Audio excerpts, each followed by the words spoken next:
হ্যাঁ, আমি দীপক হালদার। অনেকদিন পর একটা ছবিতে শ্যুট করলাম। সিনেমার নাম অনেকদিন পর। এখানে আমি যে চরিত্রটা করছি সেটা হচ্ছে নটবর। নমস্কার, আমি সঞ্জিতা। অনেকদিন পর সিনেমাটায় আমি যে চরিত্রে অভিনয় করেছি তার নাম মায়া। নমস্কার, আমি বিপ্লব।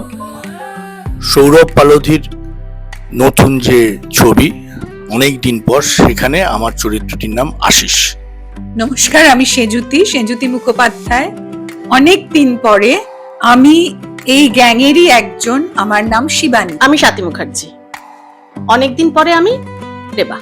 নমস্কার, আমি শঙ্কর। ক্যাপ্টেন সৌরভ, আমাদের সৌরভের ছবিতে আমি অনেকদিন পরেই ছবিটা করেছি। ছবির নাম অনেকদিন পর। আমি একটা চরিত্র অভিনয় করেছি, যে চরিত্রটার নাম বিশ্বনাথ। নমস্কার, অনেক দিন পর আমি নিভা অনেক দিন পর এই সিনেমার একটি চরিত্র। আমার নাম সীমা মুখোপাধ্যায়। না, একদমই নেই। আমি তো 42 বছর বয়স থেকে অভিনয়টা শুরু করেছি। মধ্য গগনে এসে। না, আমি তো এখনো শুরুই করে উঠতে পারিনি। এটা একটু আমার অবশ্য শেষের শুরু। আমি যেমন এত কম বয়সে এসেই এতদিন পরে গাড়ি চালানো শুরু করেছি, আবার একটা নতুন জিনিস ইনস্ট্রুমেন্ট শিখছি, এটা খাওয়া শুরু করছি। আমি চা খাওয়া শুরু করছি। আমি অনেক বছর পরে গাড়ি চালানো রবীন্দ্র সরকার একই। অনেক দিন পর নতুন করে চা খাওয়া শুরু, কফি ছেড়ে। যে কোনো কাজ যে কোনো বয়সে শুরু করতে ইচ্ছে করাটা, ইচ্ছেটার কোনো অভাব নেই। আমার যেমন আমি আজকেই মানুষ থেকে ফিরলাম, ওখানে গিয়ে আমি দেখলাম প্রচন্ড ফটোগ্রাফার্সরা, মানে ডিসকভারি চ্যানেল থেকে শুরু করে সবাই এত বড় বড় ক্যামেরা নিয়ে মানে জঙ্গলের মধ্যে বসেই আছে, কি না একটা মেল পাখি ডাকছে ফিমেলটাকে খুঁজবে। 2.5 ঘন্টা 3 ঘন্টা ধরে ওরা ক্যামেরা নিয়ে এরকম করে বসে আছে। আমার ফার্স্ট এক্সপিরিয়েন্স এরকম সামনাসামনি এরকম ভাবে দেখার। আমার দেখতে দেখতে মনে হলো আমি কি এবার এরকম একটু ফটোগ্রাফিটা শুরু করব। আর বরকে বললাম জঙ্গলে চলে যাস না, বেলঘরিয়ার দিকে যাস, ভালো ছবি তোলার আছে, শুরু করে আমার ছবি তুলবি। একজন মেল ফিমেল খোঁজবার জন্য ফটোগ্রাফি শুরু করবে।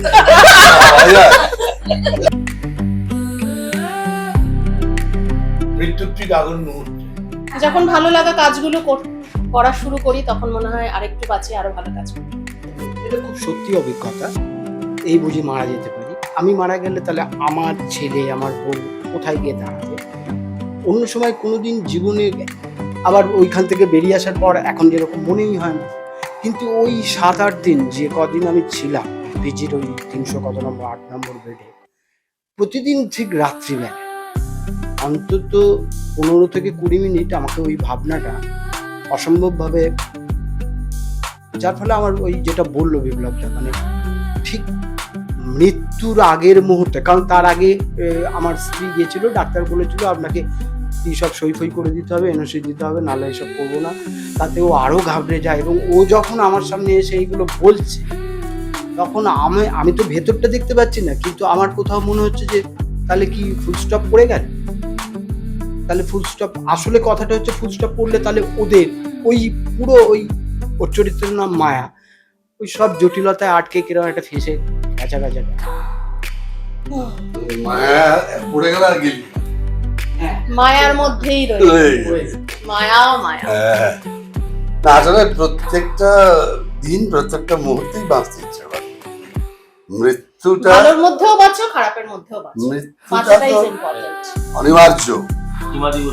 হ্যাঁ, না আমি বলছি যে বাঁচাটা না, আমার কাছে মনে হয় বাঁচাটা এত যখন খুব সহজ থাকে তখন বাঁচাটা নিয়ে অতটা ঝামেলা থাকে না। আর বাঁচতে ইচ্ছে করে তখন দুটো জায়গা, একটা হচ্ছে চারপাশটা দেখে মনে হয় যে না আরেকটু বাঁচলে বোধহয় আরেকটু কাজ করা যায়, আরেকটু থাকি। আরেকটা হচ্ছে যখন ওই বিপ্লবের সঙ্গে খানিকটা সহমত, বাঁচাটা যখন খুব কঠিন হয় তখন মনে হয় বাঁচাটা খুব জরুরি।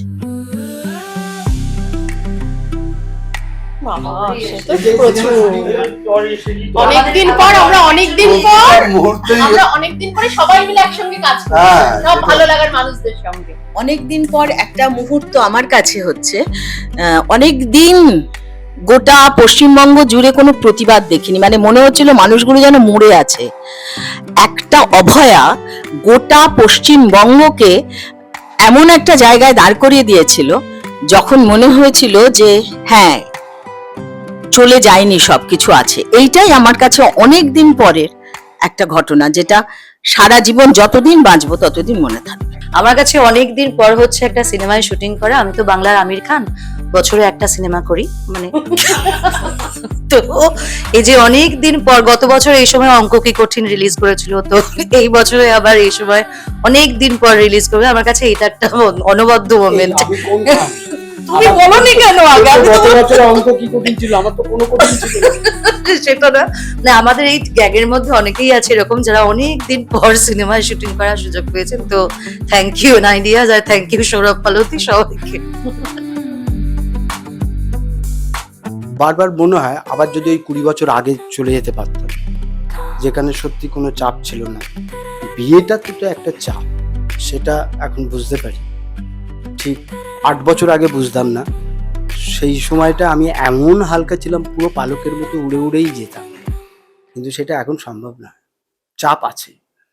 চাপ ভাবলে চাপ, কি আশ্চর্য, তোর কাছে আমি তো বিয়ের এখনো চাপ, তারপরে সংসার চাপ, সত্যি অভিনয় করা চাপ, বি চাপলে এত চাপ। কাজে থাকা সবার কাছে ভালো থাকা মানে কাজে থাকা। বড় ফর্মুলা। ভালো থাকা, ভালো থাকা। ফর্মুলা হবে, এগুলো ফর্মুলা হবে, তাই না?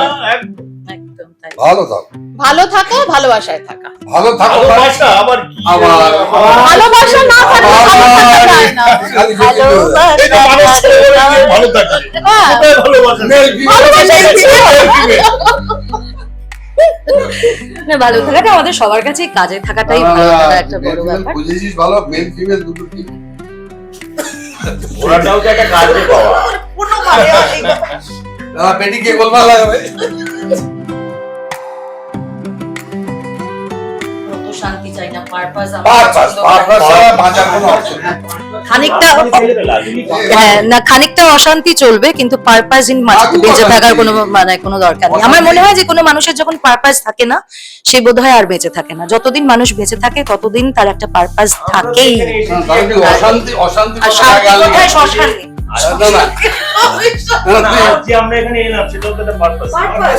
পারপাস, মুহূর্তেই পারপাস। পারপাস ছাড়া ও বাঁচার কোনো শুরু মানে নেই। করলো অশান্তি দিয়ে, অশান্তি হয়ে পারপাস তো না, আমি বললাম যে পারপাস না থাকাটাও অশান্তি, অশান্তি চলবে। পারপাস অবশ্যই। শান্তি দিয়ে শুধু হ্যাঁ না। আর না, পারপাস না থেকে বাঁচাটা দেখা যায়। যারা পারপাস না থেকে বাঁচে দেখা যায় না যে কিরকম একটা গড্ডালিকায় চলেছে তো চললো। চলেছে, তার জন্য তো চারপাশটার এই অবস্থা। কিন্তু পারপাসটা থাকলে বোধহয় এই অবস্থাটা হতো না। হবে না, এটাও ঠিক থাকতেই হবে। লাগেই। আমার মতো হয়েও না। আমি তো আমার মতো হয়েও না। না, আজকের জেনারেশন কোনো অ্যাডভাইস নেওয়ার জন্যই রেডি নয় মনে হয়। সুতরাং আজকের জেনারেশন তাদের মতো করে রাস্তা খুঁজে নেবে, তারা আমাদের কাছে অ্যাডভাইস একেবারেই চাইবে না। হ্যাঁ, উল্টে বলবে জ্ঞান দেবে। না না, চাইতে Advice দেবে, advice চাইতে এলেও চুপ করে থেকো, তাতে শান্তি থাকবে, সেটাও বললো। আমাদের ছেলে মেয়েরা তো অ্যাডভাইস দেয়, আমরা কি আর অ্যাডভাইস দেবো? ওরাই তো অ্যাডভাইস দেয়। আমরা গ্রহণ করি কি, সেটা বড় কথা। আমি একটু একটু করে এটা তো মনে হয়। অবশ্যই। অবশ্যই এটা লাইফের একটা অঙ্গ। অবশ্যই মানে লাইফের এটা হয়, মানে বহু ক্ষেত্রে বহুবার হয়, এই আসা যাওয়াটা থাকে। তোমার কখনো মনে হয়নি যে না, কখনো মনে হয়নি এটা সব শেষ হয়ে গেল আবার? না, কোনো একটা মুহূর্ত, কোনো একটা কোনো একটা বিষয়, কোনো একটা সম্পর্ক, কোনো একটা যাপন, মুহূর্ত বা বিষয় তো চলে যায় অবশ্যই, তার জন্য হয়তো মন খারাপ থাকে, কিন্তু এরকম কখনো মনে হয়নি যে সব শেষ। ওই যে শেষ হয়ে হইল না শেষ, তাই তো? তো শেষ নাই, আর সম্পর্ক শেষ না, শেষ শেষ হয়, শেষ হয়। কথাকে বলবে শেষ হয় না। একটা জিনিস আমি বলতে পারি, যেটা হচ্ছে যে দেখো, বর্তমান বলে তো কিছু হয় না। মানে এই যে আমি কথা বললাম, এটা হয়ে গেল পাস্ট, হয়ে গেছে। মানে আমরা যেটা বর্তমান বলে ধরি, কাজেই আমার কাছে যে কোনো মুহূর্তেই মনে হয় না সব শেষ। মানে বারবারই মনে হয় যে আবার একটা নতুন শুরু। এই যে এক্ষুনি আমি কথাটা বলে ফেললাম, এটা হয়ে গেল, তারপরে আবার অতীত, আবার শুরু। কাজেই আমার কাছে কখনোই, আমি এটা ওইভাবে দেখি না বিষয়টাকে। সব শেষ বলে একদম সব শেষ মানে একদম শ্মশান। কিংবা কবরস্থান কিংবা যাকে আর কিছু নেই। হ্যাঁ ওটাই আর কি, একদমই তাই। মানে শেষ বলে কিছু নেই, কমা কমা দিয়ে জীবন চালাতে হবে। ফুল স্টপ আমি দেবো না, ফুল স্টপ যারা বেঁচে থাকবে আমি মরে যাওয়ার সময় তারা দেবে। এই যাদের শেষ আছে বলেছিল তারা এবার আমাদের দলে চলে আসছে। শেষ বলে কিছু নেই। না না, শেষ আমার কাছে কিন্তু বিপ্লব, বিমল দা, শেষ বলতে মানে শেষ কার শেষ? আমার শেষ। মানে এক এক সময় মনে হচ্ছে যে শেষ, শেষ বলে সত্যি তো কিছু নেই। মানে আমি যদি মৃত্যুও শেষ ধরি সেটাও শেষ নয়, তারও একটা শুরু আছে। তো সেই অর্থে কিন্তু শেষ বলে কিছু নেই। না, হয় না। সত্যি তাই, সত্যি তাই, সত্যি তাই। ওই যে বলে না একটা যে এনার্জি ট্রান্সফরমেশন হয়, হ্যাঁ, অন্য একটা শক্তিতে বিলীন হয়, কিন্তু শেষ বলে কিছু সেই হয় না। কারণেই তো লেখা নাই, হয় শেষ তোমায় নাই। আমায় দেখা হবে সেই মোহনার ধারে। কোথায় তাহলে শেষ হলো?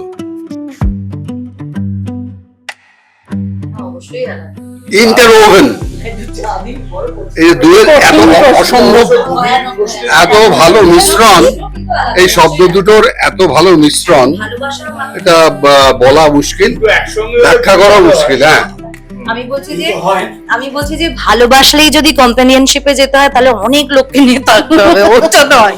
অনেককে ভালোবাসা যেতে পারে, কিন্তু কম্প্যানিয়নশিপে একটা হিসেব চলে, সেটা ভালোবাসায় তো চলে না আমার মনে হয়। তুমি তো বলো, তুই তো বলে দিয়েছিস। আমার হয়তো তো বলে ডু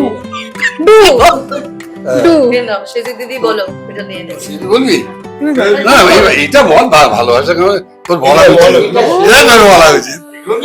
এরকম করি। বলেছে তো ঠিকই, কম্প্যানিয়নশিপ আর ভালোবাসা এক নয়। ভালোবাসার তো অনেক মুহূর্ত, অনেক মানে যাকে ভাবে আসতে সত্যিকারের পারে। ভালোবাসলাম, যাকে সত্যিকারের ভালোবাসলাম, এখনো অবধি বাসি, তার সঙ্গে হয়তো থাকতে পারলাম। মানে অমিত লাবণ্য এরকম- হয়ই না যদি হ্যাঁ, দুটো এরকম এক বহু হয়। ঘটনা আছে জীবনে। আবার যার সঙ্গে থাকলাম তার সঙ্গে হয়তো কোনোদিন ভালোবাসা গড়ে উঠলো না, এরকম ঘটনাও আছে। কাজে এরকম নয় কিন্তু গোটা ব্যাপারটা আমার কাছে। বেদনা লাগছে না মনে হচ্ছে? বেদনা বেদনা লাগছে, সত্যি বেদনা লাগছে। বাবা খুবই খুবই আনকমফোর্টেবল। আবার late night, late night, late night, late life, late night, আমি কি খারাপ? লেট নাইট, আমার লেট নাইট, আমি তো ভালোবাসা, আমি তো- ভালোবাসা। দুটোই অফ থাকে। না, আমি শুনেছি লেট নাইট। তুমি কি লেট নাইট নিয়ে না, আমার লেট লাইফ হয়নি তো এখন। হ্যাঁ আছে নিশ্চয়ই, ভালোবাসার ব্যাপারটাই সোসাইটির একটা সেট করে দেওয়া রুল আছে, সেই রুলের বাইরে গেলেই সোসাইটি আনকমফোর্টেবল। অত সোসাইটির কথা কে ভাবে? ভালোবাসলে আর মানুষ তো অত কথা ভাবে না। তো লেট লাইফের ভালোবাসাও আসলে একদম শুরুর ভালোবাসার মতোই হয়। আমার যথেষ্ট বয়স হয়েছে, আমি বলছি যে আমি এখনো কারোকে ভালোবেসে ফেলি, আমি দেখি যে 9-10 পড়ার সময় ভালোবাসা যেরকম ফিলিং হতো সেই রকমই হয়।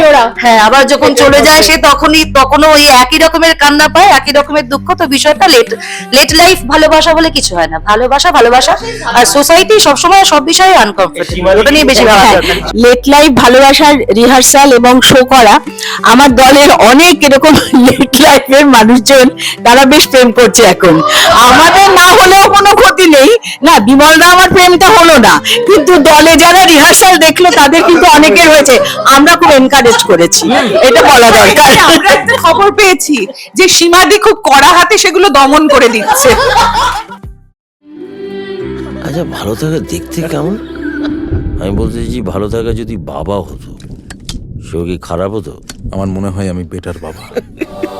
একটা গোটা পাতা দেখতেই শুধু গোটা, আসলে তো একটা টুকরো। বলো, একটা বিশাল বড় গাছের ছোট্ট একটা টুকরো। বাড়ি গেলেও বাড়ি খালি, আর না গেলে তো খালি। ভালো থাকবেন।